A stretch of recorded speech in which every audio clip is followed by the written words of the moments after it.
നമസ്കാരം ഫ്രണ്ട്സ്. അപ്പം സ്റ്റോക്ക് മാർക്കറ്റിനെ ഇപ്പോഴത്തെ ഒരു ഗ്ലോബൽ സിനാരിയോ നല്ല ടെൻഷൻ നടക്കുകയാണ്. വാർ കഴിഞ്ഞിട്ട് സീസ് ഫയർ ആയി എന്ന് മാത്രമേ പറയാൻ പറ്റുള്ളൂ.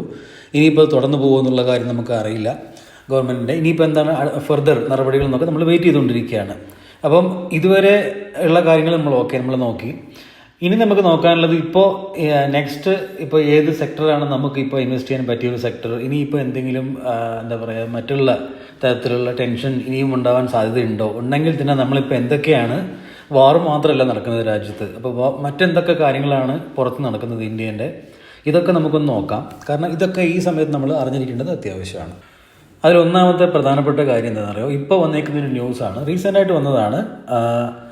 India stock market rated above Japan and China by more fund managers survey. ഈ ന്യൂസ് വന്നിരിക്കുന്നത് ഏതാണെന്നറിയോ? മൈ ന്യൂസാണ്, ചൈനയിലെ ന്യൂസാണിത്. ഓക്കെ, ചൈനയിൽ നടന്ന ന്യൂസാണ്. നമ്മളിപ്പോൾ ഇവിടെ ഇന്ത്യൻ മീഡിയയിൽ വന്നോ ഇല്ലെന്നൊന്നും നമുക്കറിയില്ല, പക്ഷേ ഇത് ചൈനീസ് ന്യൂസാണ്. അതാണ് എനിക്ക് ഭയങ്കരമായിട്ട് ഒരു പ്രത്യേകത തോന്നിയത്. അപ്പോൾ നമുക്കൊന്ന് എക്സ്പ്ലെയിൻ ചെയ്യാം എന്താണ് ഈ ന്യൂസിൽ അവർ പറഞ്ഞിരിക്കുന്നത്. Okay, so India stock market rated above Japan and China by more fund managers survey. So ഇന്ത്യൻ്റെ പെർസ്പെക്റ്റീവിൽ നോക്കിക്കഴിഞ്ഞാൽ ചൈന എന്ന് പറയുന്നത് അത്ര നല്ല ഒരു ടേംസിലല്ല നമ്മളുമായിട്ട് ഉള്ളത്. അതുകൊണ്ട് തന്നെ ചൈനീസ് ന്യൂസ് പേപ്പറിൽ ഇങ്ങനത്തെ ഒരു കാര്യം വരണമെങ്കിൽ അതിലൊരു പ്രത്യേകത ഉണ്ടാവുമെന്ന് എനിക്ക് തോന്നി. സോ എന്താണ് പറഞ്ഞിരിക്കുന്നത്? India has emerged as top stock market pick in Asia by wealth fund managers. Okay, fund managers ആണ്. 400, 500, 600 ബില്യൺ ഡോളർ വരെയൊക്കെയുള്ള വലിയ വലിയ പൈസകൾ ട്രേഡ് ചെയ്യുന്ന ഫണ്ട് മാനേജേഴ്സ് ആണ് അവരുടെ ഇടയ്ക്കാണ് ഈ ഒരു സർവേ നടത്തിയിരിക്കുന്നത്. ഓക്കെ, അപ്പോൾ അവരാണ് ഇത് പറഞ്ഞിരിക്കുന്നത്. അപ്പോൾ അതൊരു നല്ലൊരു ന്യൂസാണ് basically. And about 42% of fund managers have an overweight position on India's equities. It's a very good news basically, അല്ലേ? Ahead of Japan at 39% and China at just 6%. Imagine this. China is just 6%. അപ്പം നമ്മളുടെ ഒരു ഭാഗത്ത് tension ഇപ്പോൾ just ഒന്ന് cool off ആയി. ഇതല്ലാതെ മാർക്കറ്റിൽ എന്തൊക്കെയാണ് സംഭവിക്കുന്നത്? എന്തുകൊണ്ടാണ് ഈ ഫണ്ട് മാനേജേഴ്സ് ഇങ്ങനെ പറയുന്നത്? നമുക്കൊന്ന് നോക്കാം. അതിൻ്റെ റീസൺ എന്താണെന്ന് വെച്ചാൽ it is very simple. China's economy slows in April as trade war blues hit retail sales, housing and investments. So എന്തുകൊണ്ട് ചൈനയിൽ നിന്ന് ഇവർ മാറാൻ സാധ്യതയുണ്ട്, അല്ലെങ്കിൽ എന്തുകൊണ്ട് മാറുന്നു? ഒന്നാമത്തെ റീസൺ ഇപ്പോൾ വന്ന ടാരിഫ് തന്നെയാണ്. പക്ഷേ അത് അത്രയും വലിയൊരു സീരിയസ് ആയിട്ടുള്ള സംഗതിയല്ല എന്നാണ് പിന്നെ മനസ്സിലാക്കാൻ സാധിച്ചത്. അത് ജസ്റ്റ് ട്രംപിൻ്റെ ഒരു പ്ലേ മാത്രമായിരുന്നു. എന്നാൽ കൂടി റീറ്റെയിലേഴ്സിനെ എഫക്റ്റ് ചെയ്തിട്ടുണ്ട്. സോ എന്താണ് ചൈനയിൽ നടക്കുന്നതെന്ന് നോക്കിക്കഴിഞ്ഞാൽ ചൈനയുടെ economy slows in April as trade war blues hit retail sales. Basically ട്രംപിൻ്റെ ആ ഒരു നാടകം ഇപ്പോൾ അവർ ചെയ്തത്, ആദ്യം 200%, പിന്നെ അവർ കുറച്ചു, പിന്നെ അവർ 30%ലേക്ക് വന്നു, അങ്ങനെ ഇപ്പോൾ പോകുന്നു. പക്ഷേ അതൊക്കെ ചൈനേൻ്റെ കുറച്ച് എക്കണോമീനെ സ്ലോ ഡൗൺ ചെയ്യിക്കും എന്നാണ് പറയുന്നത്. സോ ഏപ്രിലിൽ ഇങ്ങനത്തെ ഒരു പ്രശ്നം വന്നിട്ടുണ്ട്. അതിൻ്റെ കൂടെ നോക്കിക്കഴിഞ്ഞാൽ മറ്റൊരു ന്യൂസ് എന്താണെന്ന് വെച്ചാൽ Chinese property market is more than just struggling residential sector. ചൈനയുടെ പ്രോപ്പർട്ടി മാർക്കറ്റും 18%ഓളം ഡൗൺ ആയിട്ടുണ്ട് എന്നാണ് എനിക്കിവിടെ കാണാൻ വേണ്ടി പറ്റിയത്. Transactions volume in maintain China in the past year R down 18% in the annualised terms. So പിന്നെ ചൈനീസിലുള്ള റെസിഡൻഷ്യൽ സെക്ടറിലും ഈ പ്രശ്നം ഇപ്പോൾ നടന്നുകൊണ്ടിരിക്കുകയാണ്. സോ ഇതൊരു കാര്യമുണ്ട്. അതുകൂടാതെ നോക്കിക്കഴിഞ്ഞാൽ Moody's cuts China's 2025 GDP growth forecast to 3.8% weighed by ongoing tariff tension. So അവരുടെ റേറ്റ് കട്ടും അവിടെ സംഭവിച്ചിട്ടുണ്ട്. അപ്പോൾ എക്കണോമിയിൽ മൊത്തത്തിലൊരു പ്രശ്നമുണ്ട്. അതുകൂടാതെ നോക്കിക്കഴിഞ്ഞാൽ Apple supplier Foxconn to invest 1.5 billion in India unit. Basically apple അവിടുന്ന് ഇന്ത്യയിലേക്ക് മൂവ് ചെയ്യാൻ അവർ പ്ലാൻ ചെയ്യുന്നുണ്ട്. അതിനകത്ത് ഇപ്പോൾ ഫോക്സ്കോൺ ഓൾറെഡി ഈ ഒരു അനൗൺസ്മെൻ്റ് ആയിട്ട് വന്നു കഴിഞ്ഞു. ടിം കുക്കും വന്നു കഴിഞ്ഞു, ആപ്പിളും വന്നു കഴിഞ്ഞു. ബേസിക്കലി അതിൽ ട്രംപുമായിട്ട് ഇപ്പോൾ പ്രശ്നങ്ങൾ നടന്നുകൊണ്ടിരിക്കുകയാണ്. ഇപ്പോൾ ലേറ്റസ്റ്റ് ആയിട്ട് വരുന്ന എന്താണ്, ട്രംപ് ഇപ്പോൾ പറയുന്നത് 25%. ഇപ്പോൾ ട്രംപിന് ബേസിക്കലി അമേരിക്കയ്ക്ക് ഇന്ത്യയിൽ ഒരു വികസനം ഉണ്ടാവുക എന്ന് പറയുന്നത് അത്ര ഒരു സന്തോഷം കിട്ടുന്ന കാര്യമൊന്നുമല്ല. അതാണ് സംഭവം, റൈറ്റ്? അങ്ങനൊരു ജിയോ പൊളിറ്റിക്സ് അവിടെ നടക്കുന്നുണ്ട്. അപ്പോൾ അമേരിക്കയ്ക്ക് നമ്മുടെ രാഷ്ട്രത്തിൽ ഒരു പുതിയ സംഭവം ഇപ്പോൾ ആപ്പിൾ ഇങ്ങോട്ട് മാറിക്കഴിഞ്ഞാൽ that will create a lot of jobs in India. And നമ്മുടെ സ്പെൻഡിങ് പവർ ഓൾറെഡി മിഡിൽ ക്ലാസിൻ്റെ ഇപ്പോൾ റൈസിങ്ങിലായിക്കൊണ്ടിരിക്കുകയാണ്. അപ്പോൾ നമ്മുടെ രാജ്യത്ത് വെറും യുദ്ധം മാത്രമല്ല നടക്കുന്നത്, അത് നമ്മൾ ആലോചിക്കണം എപ്പോഴും. അപ്പോൾ ട്രംപ് ഉദ്ദേശിക്കുന്നത് അവരുടെ രാജ്യത്ത് പുരോഗതി ഉണ്ടാവുക എന്നുള്ള രീതിയിലാണ് പുള്ളി പറയുന്നത്. ഓക്കെ, സമ്മതിച്ചു. പക്ഷേ ആപ്പിൾ ഇപ്പോൾ എന്താണ് പറയുന്നത്? ഞങ്ങൾക്ക് ഇന്ത്യയിൽ തന്നെ പോകണമെന്ന് അവർ ലാസ്റ്റ് പറഞ്ഞു. സോ ഇൻ ദാറ്റ് കേസ് എന്താ സംഭവിക്കുന്നതെന്ന് വെച്ചാൽ ഇപ്പോൾ ലേറ്റസ്റ്റ് ആയിട്ട് ട്രംപിൻ്റെ അനൗൺസ്മെൻറ്റ് വന്നിരിക്കുന്നത് നിങ്ങൾ ഇന്ത്യയിൽ ഉൽപ്പാദിപ്പിക്കുകയോ അല്ലെങ്കിൽ മറ്റുള്ള ഏത് രാജ്യത്ത് ഉൽപ്പാദിപ്പിച്ചാലും നിങ്ങൾക്ക് 25% ടാക്സ് അമേരിക്കയിൽ വിൽക്കുമ്പോൾ നിങ്ങൾ കൊടുക്കണം ഗവൺമെൻറ്റിന്. ഇതാണ് ട്രംപിൻ്റെ ലേറ്റസ്റ്റ് ആയിട്ടുള്ള സംഗതി. സോ ഇവർ ഇന്ത്യയിലേക്ക് വരാതിരിക്കാൻ എന്ന് വെച്ചാൽ ഇന്ത്യയിൽ ഇത്ര ഒരു പുരോഗതി വേണ്ട, എൻ്റെ രാജ്യത്ത് മതി എന്നാണ് ഇപ്പോൾ അമേരിക്കൻ്റെ ഏകദേശം ഒരു ധാരണ. അപ്പോൾ നിങ്ങൾക്ക് ആ ജിയോ പൊളിറ്റിക്സ് മനസ്സിലായി എന്ന് വിചാരിക്കുന്നു. നമ്മൾ പുറത്ത് കാണുന്നതല്ല, അല്ലെങ്കിൽ നമ്മുടെ ശ്രീ മോദിജി അവിടെയൊക്കെ പോകുമ്പോൾ നമ്മൾ കെട്ടിപ്പിടിച്ച് നിൽക്കുന്നു, പക്ഷേ ഇവരെ വിശ്വസിക്കാൻ പറ്റില്ല എന്നുള്ള കാര്യം 100% ഷുവറാണ്. സോ ഇപ്പോൾ ഇതൊക്കെ ഈ ന്യൂസൊക്കെ വരുന്നത് എവിടെയാണ്? നേരത്തെ പറഞ്ഞ അവിടുത്തെ ചൈനീസിൻ്റെ സ്റ്റോക്ക് മാർക്കറ്റ്, അവരുടെ ഫണ്ട് മാനേജേഴ്സ് ഏകദേശം 47% ആൾക്കാരും പറയുന്നത് ഇപ്പോൾ അവർക്ക് ഏറ്റവും കൂടുതൽ നല്ലൊരു മാർക്കറ്റ് എന്ന് പറയുന്നത് ഇന്ത്യയാണ്, അവരിങ്ങോട്ട് വരാൻ സാധ്യതയുണ്ട് എന്നാണ് അവർ പറയുന്നത്. അപ്പം ഓൾമോസ്റ്റ് ഇപ്പം നിങ്ങൾ ട്രെൻഡി ലൈനിൻ്റെ ഒരു ഡാറ്റ നമ്മൾ പരിശോധിച്ച് കഴിഞ്ഞാൽ ഞാനിപ്പോൾ പറഞ്ഞുതരാം. സോ ഇതൊരു ന്യൂസ് നമ്മൾ കണ്ടു കേട്ടോ. ട്രെൻഡി ലൈനിൻ്റെ FII ആക്ടിവിറ്റി നിങ്ങൾ നോക്കിക്കഴിഞ്ഞാൽ ഇവിടെ കണ്ടില്ലേ, ഇപ്പം ഏകദേശം ഗ്രീനിലേക്ക് വരാൻ വേണ്ടി ബൈയിങ് തുടങ്ങിക്കഴിഞ്ഞു എന്നാണ് എനിക്കിവിടെ മനസ്സിലാക്കാൻ സാധിക്കുന്നത്. ഓക്കെ, പിന്നെ ഇതേ സമയത്ത് ഇത്ര നേരം നമ്മൾ ചൈനയുടെ കാര്യങ്ങൾ സംസാരിച്ചു, എക്കണോമി സ്ലോ ഡൗണിൻ്റെ കാര്യങ്ങൾ എന്തൊക്കെയാണ്. ഇതുകൂടാതെ മറ്റുള്ള കുറേ ജിയോ പൊളിറ്റിക്കൽ ടെൻഷൻസ്. ചൈനയ്ക്ക് എല്ലാവരോടും ശത്രുത തന്നെയാണ്. ഇപ്പോൾ റഷ്യയുമായിട്ട് ഏകദേശം ഒരു ധാരണയിൽ എത്തിയിട്ടുണ്ട് അവരെന്നാണ് എനിക്ക് തോന്നുന്നത്. പക്ഷേ എന്നാൽ കൂടി റഷ്യൻ്റെ മറ്റുള്ള പോർട്ടുകളിലൊക്കെ ചൈന ഏകദേശം ബോർഡറിൽ വരുന്ന പോർട്ടുകളിലൊക്കെ റഷ്യയുമായിട്ട് ഇപ്പോൾ ചെറിയൊരു ഉരസിൽ ഇപ്പോൾ ചൈനയ്ക്കും ഉണ്ട്. ഓക്കെ, എന്ന് വെച്ചാൽ ചൈന എന്ന് പറയുന്നത് എന്താണ്? മറ്റുള്ളവരുടെ എല്ലാം സ്വന്തം കയ്യിലേക്ക് എടുത്ത് പിടിക്കുക, എന്നിട്ട് അവിടെ ചൈനയാക്കുക. അതാണ് അവരുടെ ബേസിക്കലി അവരുടെ ഉദ്ദേശം എന്ന് പറയുന്നത്. അങ്ങനെ നോക്കുമ്പോൾ അതുകൊണ്ടാണ് നമുക്കും ചൈനയ്ക്കും തമ്മിലും ഏകദേശം ബോർഡറിൽ നല്ല പ്രശ്നങ്ങളുണ്ട് എന്നുള്ള കാര്യം നമുക്ക് പറയാം. സോ ഇത്രയും നേരം നമ്മൾ സംസാരിച്ചത് ചൈനയുടെ എന്തൊക്കെയാണ് ഇപ്പോൾ അവിടുത്തെ എക്കണോമിയിൽ സംഭവിക്കുന്നത്. എന്തിനാണ് ഇത് പറയുന്നത്? കാരണം ജിയോ പൊളിറ്റിക്കലി ഒരുപാട് എന്താ പറയുക, നമ്മളുടെ ബോർഡേഴ്സ് ഷെയർ ആവുന്നത് ചൈനയുമായിട്ടാണ്. അങ്ങനെ വരുമ്പോൾ നമുക്കുള്ള നെയ്ബേഴ്സ് തന്നെ ഇപ്പോൾ എല്ലായിടത്തും പ്രശ്നങ്ങൾ നടന്നുകൊണ്ടിരിക്കുകയാണ്. നമ്മളൊരു പാകിസ്ഥാനിൽ നടക്കുന്ന യുദ്ധം മാത്രമല്ല ഇപ്പോഴും നമ്മുടെ രാജ്യം ഫേസ് ചെയ്തുകൊണ്ടിരിക്കുന്നത്. ഇപ്പോൾ നിങ്ങൾ നോക്കിക്കഴിഞ്ഞാൽ നമുക്ക് നേരെ ഒന്ന് മാപ്പിലേക്ക് പോയി നോക്കാം.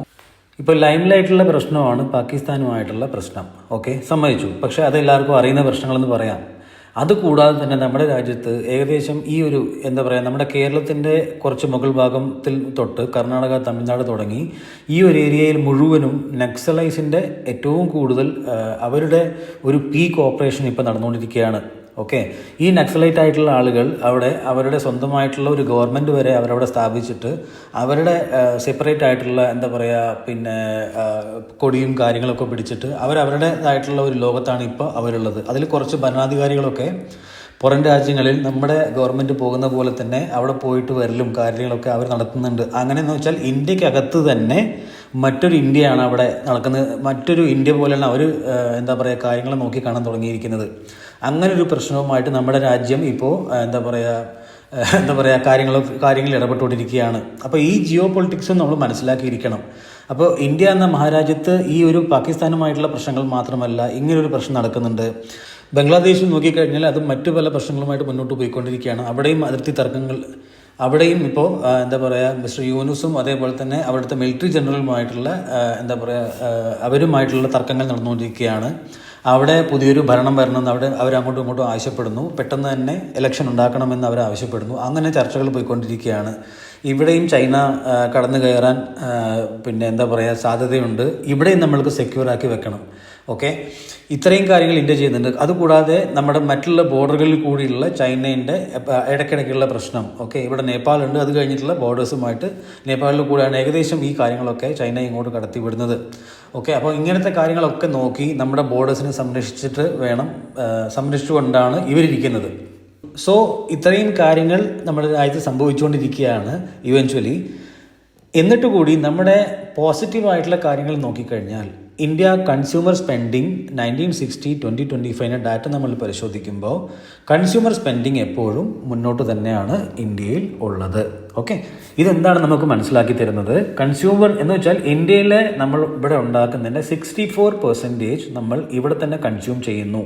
ഓക്കെ, നമ്മൾ ഓവറോളായിട്ട് കൺട്രി എത്ര പ്രൊഡക്റ്റ് ഉണ്ടാക്കുന്നുണ്ടോ എല്ലാ കമ്പനികളും കൂട്ടിയിട്ട് അതിൻ്റെ 64% നമ്മൾ ഇവിടെ തന്നെ ഉപയോഗിക്കുന്നുണ്ട്.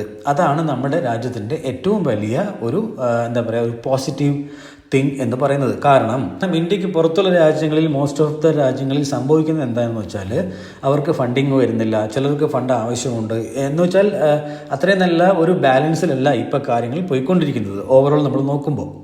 അപ്പം ഇന്ത്യയിൽ എന്താ സംഭവിക്കുന്നത്? പക്ഷേ ഇവിടെ ഇൻവെസ്റ്റ്മെൻറ്റ് വരുന്നുണ്ട്, ഇവിടെ ആപ്പിൾ വരാൻ അവർ താല്പര്യം പ്രകടിപ്പിക്കുന്നു, അതേപോലെ തന്നെ ടെസ്ല ഇങ്ങോട്ടുള്ള ചർച്ചകൾ തുടർന്നുകൊണ്ടിരിക്കുകയാണ്. ഓക്കെ, അപ്പോൾ ഈ രീതിയിൽ നമ്മൾ മുന്നോട്ട് പോയിക്കൊണ്ടിരിക്കുകയാണ്, റൈറ്റ്? അപ്പോൾ നമ്മുടെ കൺട്രി ഒരു ഗ്രോത്ത് സ്റ്റേജിലുള്ള കൺട്രിയാണ്. ഇവിടെ നത്തിങ് ടു വറി. നമ്മളിപ്പോൾ ഓൾറെഡി ലോകത്തിന് തന്നെ കാണിച്ചു കൊടുത്തു what we R capable of, okay, in a war like A situation. അപ്പോൾ ഇവിടെ ഇതുകൊണ്ട് തന്നെ ഇന്ത്യൻ്റെ പേരും ഇപ്പോൾ നന്നായിട്ട് മുന്നോട്ട് ലോകരാജ്യങ്ങൾ മനസ്സിലാക്കി കഴിഞ്ഞു. അപ്പം ഇവിടെ നമുക്ക് നോക്കാനുള്ള കാര്യം എന്താണെന്ന് വെച്ചാൽ, അപ്പോൾ ആപ്പിൾ പറയുന്നത് എന്താണ്? ഞങ്ങൾ still we will be producing in India. Why നോക്കിക്കഴിഞ്ഞാൽ നമുക്ക് മനസ്സിലാവും, ഡെസ്പൈറ്റ് ട്രംപ്സ് 25% ടാരിഫ് എന്ന് വെച്ചാൽ ട്രംപ് പറഞ്ഞു നിങ്ങൾ അവിടെ പുറത്ത് ഏത് രാജ്യങ്ങളിൽ നിങ്ങൾ പ്രൊഡക്ഷൻ ചെയ്താലും നിങ്ങൾ അമേരിക്കയിൽ വിൽക്കുകയാണെങ്കിൽ 25% ടാരിഫ് കൊടുക്കണം. ഓക്കെ, അപ്പോൾ India made iPhone will still cost less than US made നമ്മൾ ഇന്ത്യയിൽ ഉണ്ടാക്കിക്കഴിഞ്ഞാൽ സ്റ്റിൽ ആപ്പിളിനത് പ്രോഫിറ്റബിൾ തന്നെ ആയിരിക്കും അവർ അമേരിക്കയിൽ വിൽക്കുമ്പോൾ. ഇതാണിപ്പോൾ ഇപ്പോഴത്തെ ഒരു കറണ്ട് ആയിട്ടുള്ള സിനാരിയോ. ഓക്കെ, സോ അതൊരു വാർത്ത ഞാൻ കണ്ടു. പിന്നെ മാർക്കറ്റിലുള്ള മറ്റൊരു വളരെ പ്രധാനപ്പെട്ട ഒരു ന്യൂസ് എന്താണ്? UK India trade deal. It's a very magical thing. എന്ന് വെച്ചാൽ ഏകദേശം $50 ബില്യൺ ഒരു ട്രേഡിംഗ് ആണ് നമ്മൾ ഇനിയിപ്പോൾ ഇന്ത്യ എന്ന് പറയുന്ന രാജ്യം UK-യുമായിട്ട് നടത്താൻ വേണ്ടി പോകുന്നത്. അപ്പോൾ അങ്ങനെ ഒരു ട്രേഡ് ഡീൽ സംഭവിക്കുമ്പോൾ എന്താണ് അവിടെ സംഭവിക്കുന്നത്? What does the UK India trade deal cover? India has some of the world's highest tariff on imports. Okay, അപ്പോൾ under the deal, it will cut levels on 90% of British products sold in the country. Within a decade, 85% of British products sold will become tariff-free in India. It's that kind of a deal. Okay, so basically സംഭവിക്കുന്നത് എന്താണെന്ന് വെച്ചാൽ tariff on whisky, അതേപോലെ തന്നെ ഇവിടെ നോക്കിക്കഴിഞ്ഞാൽ medical services, electrical, machinery, aerospace and food including chocolate, salmon and lamb, ഇത്രയും കാര്യങ്ങളിൽ നമുക്ക് നമുക്ക് ഇളവുകൾ കിട്ടും. നമുക്ക് വാങ്ങിക്കാൻ വേണ്ടി പറ്റും. ഓക്കെ, അത് കൺസപ്ഷൻ ഇവിടെ കൂട്ടും. അപ്പോൾ ഇത് രണ്ട് രാജ്യങ്ങൾക്കും ബേസിക്കലി ഉപകാരമുള്ളൊരു ഡീലാണ്. ഓക്കെ, അങ്ങനെ മനസ്സിലാക്കാം. പിന്നെ വേറൊരു പ്രധാനപ്പെട്ടൊരു ന്യൂസ് എന്താണ് എനിക്ക് കാണാൻ വേണ്ടി പറ്റിയത്, അത് നമുക്കൊന്ന് നോക്കാം. Reliance Adani Vedanta pledge 1.55 trillion investment in north east India. North east ഇന്ത്യയിൽ എന്താണ് അവരുടെ സെമി കണ്ടക്ടറും അതേപോലെ തന്നെ മറ്റൊരു പ്രധാനപ്പെട്ട അവിടെ the north east is emerging as a key destination for 2 strategic sectors, energy and semiconductors. ഈ രീതിയിലുള്ള ന്യൂസുകളും വരുന്നുണ്ട്. ഈ രീതിയിലുള്ള ഡെവലപ്മെൻറ്റ്സും അവിടെ ഉണ്ടാവുന്നുണ്ട്. അപ്പോൾ നമ്മളിവിടെ നമ്മുടെ കൺട്രി, ഞാൻ പറയാൻ ഉദ്ദേശിക്കുന്നത് എന്താണ്, ഭാരതം എന്ന് പറയുന്നത്, നമ്മുടെ രാജ്യം എന്ന് പറയുന്നത് ഇപ്പോൾ ഇനിയുള്ള ഗ്രോയിങ് സ്റ്റേജിലുള്ള കൺട്രിയാണ്. പുറമേയുള്ള ഇത്രയും വലിയ ഓപ്പറേറ്റേഴ്സും അതേപോലെ തന്നെ അവിടെയുള്ള വലിയ വലിയ ആളുകളും നമ്മുടെ രാജ്യത്തേക്ക് വരാൻ അവർ ആഗ്രഹിക്കുന്നുണ്ട്. സോ ഓവറോൾ ട്രെൻഡ് നമ്മൾ നോക്കുമ്പോൾ എനിക്ക് പോസിറ്റീവായിട്ടാണ് കാണുന്നത്. അപ്പോൾ ഓവറോൾ മാർക്കറ്റിൽ നമ്മൾ 28 ഓഗസ്റ്റിനോട് സംസാരിച്ചിരുന്നു ഇവിടെ നിന്ന് മാർക്കറ്റ് ക്രാഷ് ആകാനുള്ള സാധ്യതയുണ്ടെന്ന്. അത് കഴിഞ്ഞിട്ട് അവിടെ ഞാൻ മെസ്സേജ് അയച്ചിരുന്നു. അതേപോലെ തന്നെ ഇവിടെ എത്തിയപ്പോഴും നമ്മൾ സംസാരിച്ചു. ഇവിടെ നിന്ന് മാർക്കറ്റ് തിരിച്ച് മുകളിലേക്ക് കയറുമ്പോൾ നമ്മുടെ ലൈവ് സെഷനിൽ ഞാൻ സംസാരിച്ചതാണ് 6 ഡിസംബർ 2024. അപ്പോഴും നമ്മൾ പറഞ്ഞു ഇതൊരു 18-20% ഫോളിൽ ആണ് ഈ മാർക്കറ്റ് ഇപ്പോൾ ഉള്ളത് എന്നുള്ള കാര്യം. പിന്നെ അത് കഴിഞ്ഞിട്ട് ഇവിടെ 17th മാർച്ചിന് ഏകദേശം ഇവിടെ എത്തിയപ്പോൾ നമ്മൾ സംസാരിക്കുകയുണ്ടായി. നമുക്കിവിടെ കാണാം, we may not see much downside from here in the market. അപ്പോൾ അത് ഞാൻ 17th ഇവിടെ കാണാം, 17th ഞാൻ അത് അയക്കുന്നത് അല്ലേ. ഓക്കെ, അപ്പോൾ ഇതാണ് 17th മെയ് മാർച്ച്. അത് കഴിഞ്ഞ് മാർക്കറ്റ് മുകളിലേക്ക് പോയി പിന്നെയും തിരിച്ചു വന്നു. എന്നിട്ടും ആ ലെവലിൽ നിന്ന് ടെസ്റ്റ് ചെയ്തിട്ട് ഇപ്പോൾ മുകളിലേക്ക് പോയിക്കൊണ്ടിരിക്കുകയാണ്.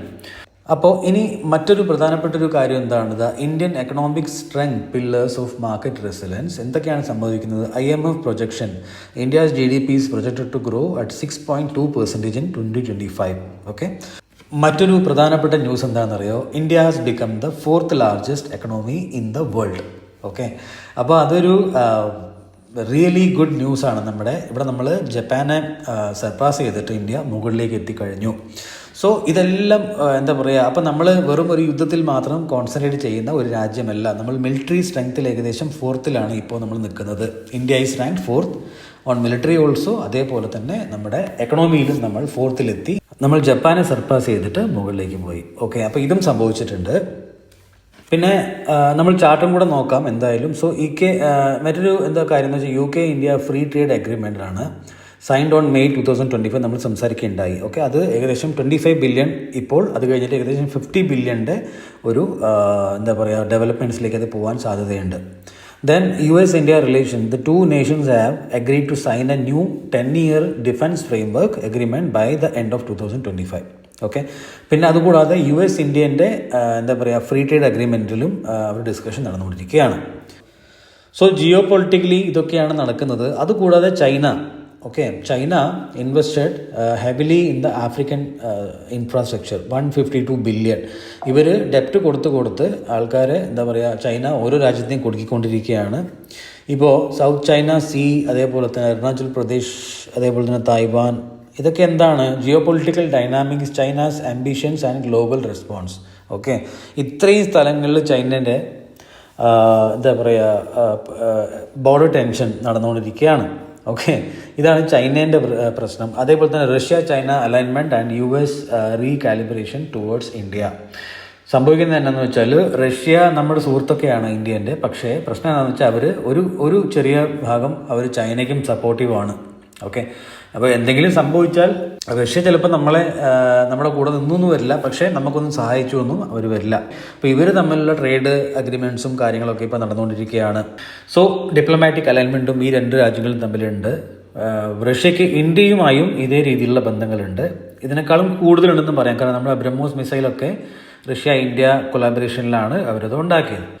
യുക്രൈൻ ഇൻവേഷന് ശേഷം they push Russia closer to China. അതേപോലെ തന്നെ Russia is now China's largest energy supplier, offering oil, coal and gas at discounted rate. ഇത് സംഭവിക്കുന്നുണ്ട്. Then trade between Russia and China surge to over 240 billion in 2023. It's a very big number. 240 billion. Okay, അപ്പോൾ അങ്ങനെ ഒരു സംഗതിയുണ്ട്. Strategic importance of India for the USA, അതെന്താണ് നമുക്ക് നോക്കാം. അപ്പോൾ US-ന് ഇന്ത്യൻ്റെ ആവശ്യമുണ്ടോ? തീർച്ചയായിട്ടും ഉണ്ട്. അവർക്ക് നമ്മളില്ലാതെ പറ്റില്ല. എന്തുകൊണ്ട് പറ്റില്ല? Defence agreement. The US and India have signed multiple foundational agreements, including the Basic Exchange and Cooperation Agreement, enhancing military cooperation and intelligence sharing. Okay, അത് കഴിഞ്ഞിട്ട് quad, India's participation in the Quad alongside the US, Japan and Australia underscored its role in promoting a free and open Indo-Pacific. The second reason. So ഇതൊക്കെയാണ് നമ്മുടെ globally സംഭവിക്കുന്നത്. പക്ഷേ ഈ ഒരു news എന്ന് പറയുന്നത് നമ്മളെ ഇന്ത്യൻ മാർക്കറ്റിനെ ഒരു പെർസ്പെക്റ്റീവിൽ നമ്മൾ നോക്കുമ്പോൾ it is A very good news. Okay, so ഇനി നമ്മൾ നോക്കുന്നത് നിഫ്റ്റീൻ്റെ ചാർട്ട് നമുക്ക് നോക്കാം. എന്താണ് നിഫ്റ്റീൻ്റെ ഫ്യൂച്ചർ പ്രെഡിക്ഷൻ നമുക്ക് ചെയ്യാൻ പറ്റുന്നത്? ആ രീതിയിൽ നോക്കുമ്പോൾ നമ്മൾ നേരത്തെ പറഞ്ഞതാണ്, ഇവിടെയും നമ്മൾ മെസ്സേജ് അയച്ചിരുന്നു, ഇവിടെയും നമ്മൾ സംസാരിച്ചിരുന്നു, അതേപോലെ തന്നെ ഇവിടെയും ഞാൻ അപ്ഡേറ്റ് ചെയ്തിരുന്നു. പിന്നെ ഇവിടെ പാകിസ്ഥാൻ കോൺഫ്ലിക്റ്റ് വന്നപ്പോഴും നമ്മൾ അപ്ഡേറ്റ് ചെയ്തിരുന്നു. അപ്പോഴാണ് ഈ ഒരു ഗ്യാപ്പ് ഡൗൺ, ഞാൻ ഇവിടെയാണ് മെസ്സേജൊക്കെ അയക്കുന്നത്, അത് കഴിഞ്ഞ് ഗ്യാപ്പ് ഡൗൺ ഉണ്ടായി, ഇപ്പോൾ മുകളിലേക്ക് പോയിക്കൊണ്ടിരിക്കുകയാണ് മാർക്കറ്റ്. സോ നൗ എന്താണ് നമുക്ക് ചെയ്യാൻ പറ്റുക? ഇതേ ഒരു സിനാരിയോ ഇപ്പോൾ ഇവിടെ എന്ന് വെച്ചാൽ ഇപ്പോൾ ഏകദേശം മാർക്കറ്റ് താഴേക്ക് വന്നത് എത്രയാണ്? ഏകദേശം 18% ആണ്, അല്ലേ? 17.2% ആണ് മാർക്കറ്റ് താഴേക്ക് വന്നിട്ടുള്ളത്. അപ്പോൾ അങ്ങനെ നോക്കുമ്പോൾ അതേ രീതിയിൽ ഇപ്പോൾ നിങ്ങൾ കുറച്ച് പുറകിൽ നോക്കിക്കഴിഞ്ഞാൽ ഇവിടെയും അതേ രീതിയിൽ ഒരു ഫോൾ വന്നിട്ടുണ്ട്, അല്ലേ? ഇവിടെ ഏകദേശം 18%ഓളം ഫോൾ വന്നിട്ടുണ്ട്. ഓക്കെ, ഈ രീതിയിൽ ഫോൾ വന്നിട്ട് അത് റിക്കവറായി അതിൻ്റെ മുകളിലുള്ള എന്ന് വെച്ചാൽ അതിൻ്റെ ടോപ്പ് ലെവലിനെ ബ്രേക്ക് ചെയ്തതിന് ശേഷം എഗെയിൻ മാർക്കറ്റ് ഒന്ന് റീടെസ്റ്റ് ചെയ്യാൻ വേണ്ടി താഴേക്ക് വന്നു. എന്നിട്ട് അത് നല്ലൊരു റാലി ഇവിടെ നിന്ന് കൊടുക്കുകയുണ്ടായി, അല്ലേ? ഇവിടെ നിന്ന് നല്ലൊരു റാലി മേലേക്ക് നമുക്ക് കിട്ടി, റൈറ്റ്? അപ്പോൾ ആ റാലി കഴിഞ്ഞിട്ടുള്ള കൺസോളിഡേഷനാണ് നമ്മളിപ്പോൾ ഈ കാണുന്നത്. ഏകദേശം 41% റാലിയാണ് പ്രീവിയസ് ആയിട്ടുള്ള ആ ഒരു ലെവൽ നിഫ്റ്റി ബ്രേക്ക് ചെയ്തതിന് ശേഷം മുകളിലേക്ക് പോയിട്ട് നിഫ്റ്റി കൊടുത്തന്നത്, റൈറ്റ്? അപ്പോൾ ഇവിടെ നോക്കിക്കഴിഞ്ഞാൽ ഇതേ രീതിയിൽ ഇവിടെ നോക്കിക്കോളൂ. ഇവിടെ ഒരു കപ്പ് വിത്ത് ഹാൻഡിൽ പാറ്റേൺ ഇവിടെ ഫോം ആയിട്ടുണ്ടായിരുന്നു, അല്ലേ? ഇത് ഇങ്ങനെ കുറേ കഴിഞ്ഞിട്ടാണ് വന്നത് എങ്കിലും ഇവിടെ ഒരു കപ്പ് ഇവിടെ ഉണ്ട്. അതേപോലെ തന്നെ ഇവിടെ ഒരു ഹാൻഡിലും നമുക്കിവിടെ കാണാൻ വേണ്ടി പറ്റും. അത് കഴിഞ്ഞ് അത് ബ്രേക്ക് ഔട്ട് ആവുന്നു, അത് കഴിഞ്ഞ് അത് മുകളിലേക്ക് പോയി, റൈറ്റ്? ഇങ്ങനെ അപ്പോൾ ഇതിൻ്റെ ടെക്നിക്കൽ ടാർഗറ്റ് എന്ന് പറയുന്നത് ഇത്രയാണ് ടെക്നിക്കൽ ടാർഗറ്റ് വരിക. ഈ ലെവലിൽ എത്തിക്കഴിഞ്ഞ് കണ്ടില്ലേ, ഇവിടെ ഒരു കൺസോലേഷൻ തുടങ്ങി, എന്നിട്ട് അത് പിന്നെയും മുകളിലേക്ക് പോയി, പിന്നെയും അതേപോലത്തെ ഒരു പാറ്റേൺ തന്നെയാണ് ഇവിടെയും. പിന്നെ എന്താ പറയുക, ആ ഒരു മേജർ ലെവലിൽ തന്നെയാണ് പിന്നെയും നിഫ്റ്റി വന്ന് ടച്ച് ചെയ്തിട്ട് മുകളിലേക്ക് പോയിരിക്കുന്നത്, റൈറ്റ്. അപ്പോൾ ഇവിടെയും ഇതേപോലത്തെ ഒരു സിനാരിയോ നമ്മൾക്ക് കാണാൻ വേണ്ടി പറ്റും എന്ന് എനിക്ക് വിശ്വാസമുണ്ട്. ഇവിടെ നമുക്ക് ഈ ടോപ്പ് ലെവലിൽ വന്നിട്ട് ഈ ടോപ്പ് ലെവലിൽ തന്നെ നമുക്ക് അതേ ഒരു പാറ്റേൺ നമുക്ക് ഇവിടെ നമ്മൾ ഇങ്ങനെ ഒരു പാറ്റേൺ ഇവിടെ സംഭവിക്കുന്നതായിട്ട് നമുക്കൊന്ന് കണക്ക് കൂട്ടി നോക്കാം. അതേപോലെ തന്നെ അതിൻ്റെ ഒരു ഹാൻഡിൽ ഇവിടെയും വന്നു എന്ന് കരുതുക, റൈറ്റ്. ഈ രീതിയിൽ വന്നാൽ തന്നെ എങ്ങനെയൊക്കെ ആയാലും ഈ ലെവലിനെ ബ്രേക്ക് ചെയ്ത് നിഫ്റ്റി മുകളിലേക്ക് പോയി കഴിഞ്ഞാൽ നിഫ്റ്റി ഇത് കഴിഞ്ഞിട്ട് ഏകദേശം ഒരു 31,000 ലെവൽ വരെ, അല്ലേ, എന്താ ഏകദേശം 30,700 ലെവലാണ് എനിക്കിവിടെ നിഫ്റ്റിയിൽ കാണാൻ വേണ്ടി പറ്റുന്നത്. ഓക്കെ, ഇത് എത്ര സമയം എടുത്തു ഇവിടെ ഇങ്ങനെ ഒരു രീതിയിൽ നിഫ്റ്റിക്ക് ഇവിടെ പെർഫോം ചെയ്യാൻ? അതിൻ്റെ കൺസോൾട്ടേഷൻ സ്റ്റേജ് മുതൽ എത്ര സമയം കഴിഞ്ഞിട്ടാണ് ഏകദേശം അത് ബ്രേക്കൗട്ടായി പോയത്? ഏകദേശം 600 ദിവസങ്ങൾ എടുത്തു നിഫ്റ്റി ഒരേ ലെവലിൽ. ഓക്കെ, അതേ 600 ദിവസങ്ങൾ ഇവിടെ എടുത്താൽ തന്നെ നിങ്ങൾ നോക്കിക്കഴിഞ്ഞാൽ ഈ ഒരു കൺസോൾട്ടേഷൻ സ്റ്റേജിന് 600 ദിവസങ്ങൾ ഇവിടെ തൊട്ട് നമ്മൾ കൊടുത്താൽ, സോ എപ്പോഴാണ് നമുക്കത് പ്രതീക്ഷിക്കാൻ പറ്റുക? ഏകദേശം എൻഡ് ഓഫ് 2026 ഒക്കെ ആകുമ്പോഴത്തേനും, അല്ലെങ്കിൽ 2026 അല്ലെങ്കിൽ 2027 ജനുവരി ഫെബ്രുവരി ആ മാസങ്ങളൊക്കെ ആകുമ്പോഴത്തേനും നിഫ്റ്റി ഇവിടുന്ന് നല്ലൊരു റാലി നമുക്ക് ഇവിടുന്ന് ഈ രീതിയിൽ കിട്ടുമെന്നാണ് എൻ്റെ ഒരു പ്രതീക്ഷ. ഓക്കെ, 2026 എൻഡ് വരെയൊക്കെ ഞാനിത് പ്രതീക്ഷിക്കുന്നു. എന്ന് വെച്ചാൽ 30,000 ലെവൽ നിഫ്റ്റി അച്ചീവ് ചെയ്യുമെന്ന് ഞാൻ പ്രതീക്ഷിക്കുന്നു. സോ ഇതാണ് എൻ്റെ ഒരു ഓവറോൾ പ്രൊഡിക്ഷൻ അബൌട്ട് നിഫ്റ്റി. പിന്നെ നേരത്തെ നമ്മൾ വീഡിയോയുടെ തുടക്കത്തിൽ സംസാരിക്കുകയുണ്ടായി ഏതൊക്കെ സെക്ടറാണ് നമുക്ക് ഇപ്പോൾ ഒരു ബുള്ളിഷായിട്ട് എനിക്ക് തോന്നുന്നത്. അതിൽ മെറ്റൽസ് ആൻഡ് മൈനിങ്, അല്ലേ, ഈ ഒരു മൈനിങ് സെക്ടറിൽ വരുമ്പോൾ അതിൽ എന്താ പറയുക, ടോപ്പ് നമ്പർ 1 ആയിട്ടുള്ള മാർക്കറ്റ് ലീഡർ ആയിട്ടുള്ള മാർക്കറ്റ് ക്യാപ്പ് കൊണ്ട് ഏറ്റവും ടോപ്പ് ആയിട്ടുള്ള കമ്പനികളൊക്കെ ഇപ്പോൾ ഒരു നല്ല കമ്പനികളാണ് നമുക്ക് ഇൻവെസ്റ്റ് ചെയ്യാനെന്ന് എനിക്ക് തോന്നുന്നു. മറ്റുള്ള കൂടുതൽ കാര്യങ്ങൾ എനിക്ക് ഇപ്പോഴത്തെ റെഗുലേഷൻസ് വെച്ചിട്ട് എനിക്ക് കൂടുതൽ പറയാൻ പറ്റില്ല. അതുകൊണ്ട് തന്നെ നിങ്ങൾ ഞാൻ തന്നിരിക്കുന്ന ആ ഒരു കാര്യങ്ങളൊക്കെ വെച്ചൊന്ന് സെർച്ച് ചെയ്യാൻ നോക്കുക. Okay, so these are the update which I wanted to give you. If you find this video helpful, share it with others and please subscribe to this channel. Thank you. ഇത്രയും നേരം നിങ്ങൾ ഈ video കണ്ടിട്ടുണ്ടെങ്കിൽ നിങ്ങൾക്ക് stock മാർക്കറ്റിനെ കുറിച്ച് കൂടുതലായിട്ട് പഠിക്കണം എന്ന് നിങ്ങൾ ആഗ്രഹിക്കുന്നുണ്ടെങ്കിൽ നിങ്ങൾക്ക് തീർച്ചയായിട്ടും എൻ്റെ ഈ സ്റ്റോക്ക് മാർക്കറ്റിൻ്റെ കോഴ്സ് നിങ്ങൾക്ക് ആക്സസ് ചെയ്ത് നോക്കാവുന്നതാണ്. ഇതിൽ ഇഷ്ടം പോലെ എന്താ പറയുക, ഇതുവരെ അറ്റൻഡ് ചെയ്തിട്ടുള്ള ആൾക്കാരുടെ റിവ്യൂസ് നിങ്ങൾക്ക് വായിച്ച് നോക്കാവുന്നതാണ്. ഏകദേശം 500+ ആളുകൾ ഇതുവരെ ഇതിനകത്ത് എന്താ പറയുക അവരുടെ സ്റ്റോക്ക് മാർക്കറ്റ് ജേർണി തുടങ്ങിയിട്ടുണ്ട് ഇൻ ദ ലാസ്റ്റ് 1.5 ഇയർ. അവരുടെയൊക്കെ ടെസ്റ്റിമോണിയൽ വീഡിയോസ് നിങ്ങൾക്ക് ഈ വെബ്സൈറ്റിൽ നിങ്ങൾക്ക് കാണാൻ വേണ്ടി പറ്റും. അപ്പോൾ അതൊക്കെ നിങ്ങളൊന്ന് ചെക്കൗട്ട് ചെയ്ത് നോക്കുക. അതിനുശേഷം why you should do this, why you should buy this course ഞാനിവിടെ കൊടുത്തിട്ടുണ്ട്. എന്താണ് നിങ്ങൾക്ക് അതിൻ്റെ ഗുണങ്ങൾ നിങ്ങൾക്കിവിടെ കിട്ടുക എന്നുള്ള കാര്യം. Now, how to buy this, I will tell you. See, നിങ്ങളുടെ ഗൂഗിൾ NRI ട്രേഡർ മലയാളം എന്ന് ടൈപ്പ് ചെയ്യാം, അല്ലെങ്കിൽ ഈ വീഡിയോൻ്റെ താഴെ നിങ്ങൾക്ക് അതിൻ്റെ ലിങ്ക് ലഭിക്കുന്നതാണ്. അവിടെ വന്നിട്ട് ആ ഒരു ഫസ്റ്റ് വെബ്സൈറ്റിൽ നിങ്ങൾ ക്ലിക്ക് ചെയ്യുക. അവിടെ നമ്മുടെ ഈ വെബ്സൈറ്റ് വരും. അതിനകത്ത് കോഴ്സസിൽ പോവുക. ഇവിടെയാണ് കോഴ്സ് എന്നുള്ളത്. അതിൽ പോയിട്ട് ഇവിടെ മാസ്റ്ററിങ് ദ മാർക്കറ്റ്, ഇതാണ് നമ്മുടെ കോഴ്സ് എന്ന് പറയുന്നത്. ഇതിൽ തന്നെ ഇതിൽ എന്തൊക്കെ കണ്ടൻറ്റാണ് ഉള്ളത്, അതിൻ്റെ ഡിസ്ക്രിപ്ഷൻസ് എന്തൊക്കെയാണ്, ഇതൊക്കെ നിങ്ങൾ വായിച്ച് നോക്കാം. എന്നിട്ട് നിങ്ങൾക്ക് ഡിസിഷൻ എടുക്കാൻ നിങ്ങൾക്ക് പറ്റും. അതേപോലെ തന്നെ അത് കോഴ്സ് കണ്ടൻറ്റ് നിങ്ങൾ നോക്കിക്കഴിഞ്ഞാൽ പിന്നെ എൻ്റെ സ്റ്റോക്ക് മാർക്കറ്റിൻ്റെ ഏർണിങ്സ് എത്രയുണ്ട്, അതേപോലെ തന്നെ ട്രേഡിംഗ് മൈൻഡ് സെറ്റ് മുതൽ how to analyse the business, അതിനെക്കുറിച്ചുള്ള കംപ്ലീറ്റ് ആയിട്ടുള്ള ഡീറ്റെയിൽ അനലൈസിസ്, അതേപോലെ തന്നെ ഫണ്ടമെൻ്റലെ എന്തൊക്കെ കാര്യങ്ങൾ നമ്മൾ നോക്കണം ഒരു കമ്പനിയുടെ, അതിൻ്റെ കംപ്ലീറ്റ് അനലൈസിസ്, അതേപോലെ തന്നെ strategies, best of the best strategies ഞാൻ അവിടെ കൊടുത്തിട്ടുണ്ട്. ഇനിയും കൂടുതൽ സ്ട്രാറ്റജീസ് അവിടെ വന്നുകൊണ്ടിരിക്കും. പിന്നെ ഫ്രോഡ് ചെക്സ്, എങ്ങനെ നമ്മൾക്കൊരു കമ്പനിയുടെ ഫ്രോഡ് ചെക്കുകൾ നമുക്ക് കൃത്യമായിട്ട് ചെയ്യാൻ പറ്റും, അതിനെക്കുറിച്ചിട്ടുള്ള ഒരു ഡീറ്റെയിൽ ആയിട്ടുള്ള 3 പാർട്ടുകൾ അതിനകത്തുണ്ട്. ദെൻ നിങ്ങളുടെ ഒരു മൈൻഡ് സെറ്റ്, ഒരു സ്റ്റോക്ക് മാർക്കറ്റിൽ ഒരു വലിയ വെൽത്ത് ക്രിയേറ്റ് ചെയ്യണമെങ്കിൽ നിങ്ങൾക്ക് എങ്ങനത്തെ മൈൻഡ് സെറ്റ് നിങ്ങൾക്ക് വേണം, അങ്ങനത്തെ കാര്യങ്ങൾ അതിനകത്തുണ്ട്. പിന്നെ ഓപ്പറേറ്റേഴ്സ്, എന്താണ് ഓപ്പറേറ്റേഴ്സ്, അവരെന്താണ് ഈ മാർക്കറ്റിൽ ചെയ്യുന്നത്, അവരെങ്ങനെയാണ് പ്രൈസിനെ മാനിപ്പുലേറ്റ് ചെയ്യുന്നത്, ഇങ്ങനത്തെ കുറേ കാര്യങ്ങളെക്കുറിച്ചുള്ള ഡീറ്റെയിൽഡ് ആയിട്ടുള്ള ഒരു ക്ലാസ് അവിടെ കൊടുത്തിട്ടുണ്ട്. പിന്നെ നിങ്ങൾക്ക് എന്താ പറയുക, how to find the best stocks in 10 minutes, അതൊരു അഡീഷണൽ ആയിട്ടുള്ള, എന്ന് വെച്ചാൽ ഇതിനകത്ത് ഞാൻ അപ്ഡേറ്റ് ചെയ്തുകൊണ്ടേയിരിക്കുകയാണ്. എല്ലാ 6 മാസം അല്ലെങ്കിൽ 3 മാസം കൂടുമ്പോൾ ഞാൻ ഇതിനകത്ത് അപ്ഡേറ്റ് ചെയ്തുകൊണ്ടിരിക്കുകയാണ് ഓരോ കാര്യങ്ങളും. ഓക്കെ, ട്രേഡിംഗ് വ്യൂവിനെ കുറിച്ചുള്ള കംപ്ലീറ്റ് ആയിട്ടുള്ള ഓവർവ്യൂ, അതിലുള്ള സീക്രട്ട് ആയിട്ടുള്ള ട്രേഡിംഗ് ട്രിക്സ് എന്തൊക്കെയാണ്, പിന്നെ money management, how to manage your portfolio ultimate guide അതിനകത്തുണ്ടാവും. നിങ്ങൾക്ക് നിങ്ങളുടെ പോർട്ട്ഫോളിയോ മാനേജ് ചെയ്യാനുള്ള എല്ലാ സംഗതികളും ഒരൊറ്റ ഗൂഗിൾ ഷീറ്റിൽ നിങ്ങൾക്ക് ചെയ്യാൻ വേണ്ടി പറ്റും. വിത്ത് യുവർ എന്താ പറയുക CAGR calculation, everything you can do there. പിന്നെ ഗൂഗിൾ ഷീറ്റ് എങ്ങനെ യൂസ് ചെയ്യാമെന്നുള്ള കാര്യങ്ങൾ കൊടുത്തിട്ടുണ്ട്. അങ്ങനെ ബാക്കിയുള്ള റോഡ് മാപ്പ്, എങ്ങനെ നമുക്ക് ഒരു 20,000 രൂപ മാസം ഉണ്ടാക്കുന്ന ആൾക്ക് വരെ സ്റ്റോക്ക് മാർക്കറ്റിൽ വിജയിക്കാം എന്നുള്ളതിൻ്റെ ഒരു കംപ്ലീറ്റ് ക്ലാസ് അവിടെ കൊടുത്തിട്ടുണ്ട്. ദെൻ നമ്മൾ പഠിച്ചിരിക്കുന്ന സ്ട്രാറ്റജീസിൻ്റെ ടെക്നിക്കൽ പാറ്റേൺസ് വരുമ്പോൾ ഞാനവിടെ അപ്ഡേറ്റ് ചെയ്യാറുണ്ട് നിങ്ങൾക്ക് പഠിക്കാൻ വേണ്ടിയിട്ട്. പിന്നെ ബാക്കിയുള്ളത് ലൈവ് ക്ലാസ്സും ലൈവ് Q&A സെഷൻസുമാണ്. ഇത്രയും കാര്യങ്ങൾ ഇവിടെ ഉണ്ട്. അതുകൂടാതെ ഇത്രയും സ്റ്റുഡൻസിൻ്റെ നിങ്ങൾ നോക്കിക്കഴിഞ്ഞാൽ പോസിറ്റീവ് റിവ്യൂസ് നിങ്ങൾക്ക് ഇവിടെ കാണാൻ വേണ്ടി പറ്റും. So you can read all those reviews as well. So thank you so much guys four everything.